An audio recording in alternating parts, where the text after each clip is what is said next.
Good morning to all of our subscribers and a warm welcome to those of you who may be new here.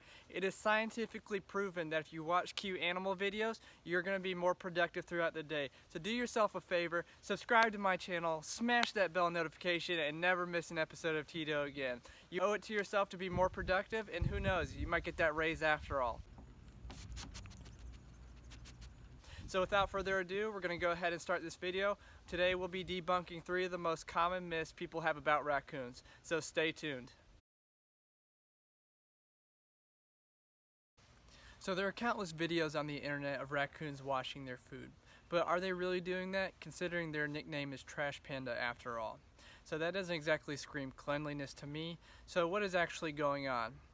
So raccoons have a ton of touch receptors in their hands, so that's kind of how they feel and explore the world. So let me give you an example of this. Tito has 2 favorite toys, and although they don't really seem like toys, he likes them nonetheless. So these are a little rock and a shiny bell. So the reason why he likes them is because he likes the way he feels. He likes the way they feel.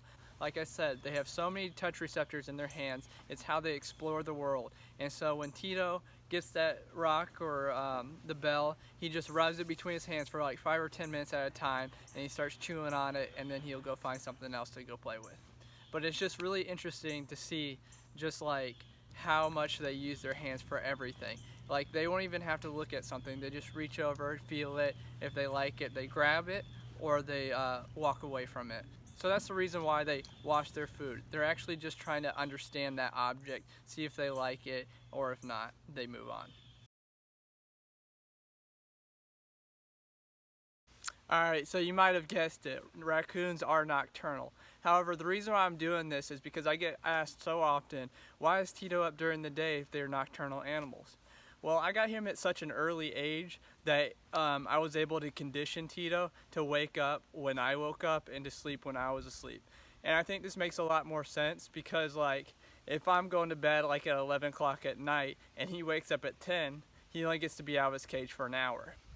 So I don't necessarily think that's fair to Tito. So if I can condition him to be up while I'm up, he can be out most of the day opposed to only like an hour or 2 at night.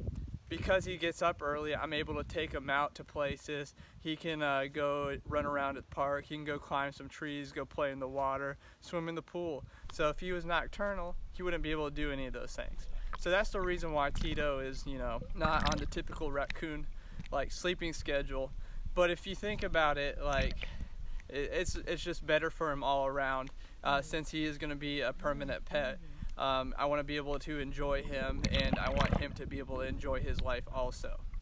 So even though raccoons are nocturnal animals, there actually may be a couple of reasons why they're out during the day.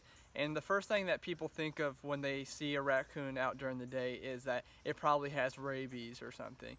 And yes, that is a case where like a lot of times the animals that are sick that are nocturnal, they come out during the day just because they're pretty much on their way out of this world. So the first reason, and the one that most people think of, is because of sickness. The second reason, however, deals more with competition. So like if there's a lot of raccoons or other animals that are competing for the same resources, the raccoons might actually come out during the day, kind of get a jump start on things to find the food that they need to survive. And we have all heard the saying, the early bird gets the worm, and that applies with other animals as well, namely raccoons in this case.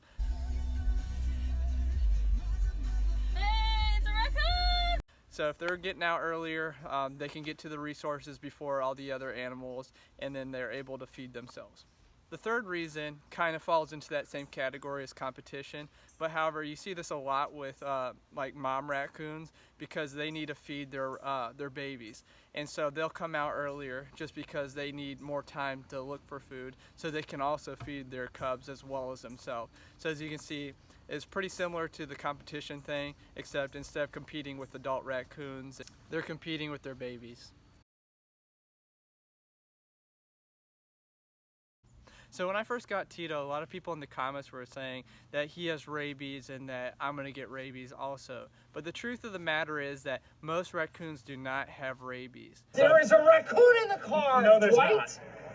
It's not rabbit. So people mistake the fact that like because they are rabies vector species and that majority of people get rabies from raccoons, they think the whole population as a whole is infested with rabies and they're just walking around with rabies. But that's not the case, because like if an animal does have rabies, by the time it becomes infectious, they only have like a week to live. So like the ones that do have rabies are quickly dying off. And if every raccoon had rabies, then there would be no more raccoons left over. So like, yeah, you typically find rabies in raccoons, but as a whole, they don't all have it. And I hope you can see the difference between like a species that predominantly gives rabies opposed to like the species as a whole having rabies. I still wouldn't recommend you ever going up to a wild raccoon and like trying to pet it, because you don't know what kind of diseases it has. Rabies isn't the only thing you need to worry about when dealing with wild animals, and I cover a little bit of this in another video that I'll link up in like one of the little card things up there.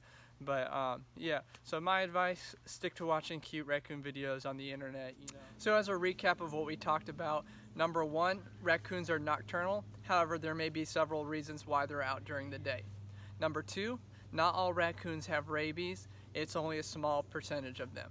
And number three, raccoons aren't washing their food for the sake of sanitation. They're merely exploring the world as they were built.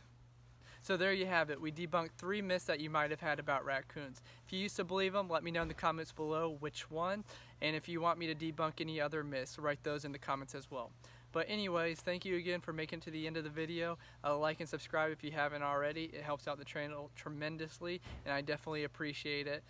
So I'd like to thank you again, and I'll see you guys in the next video. Bye.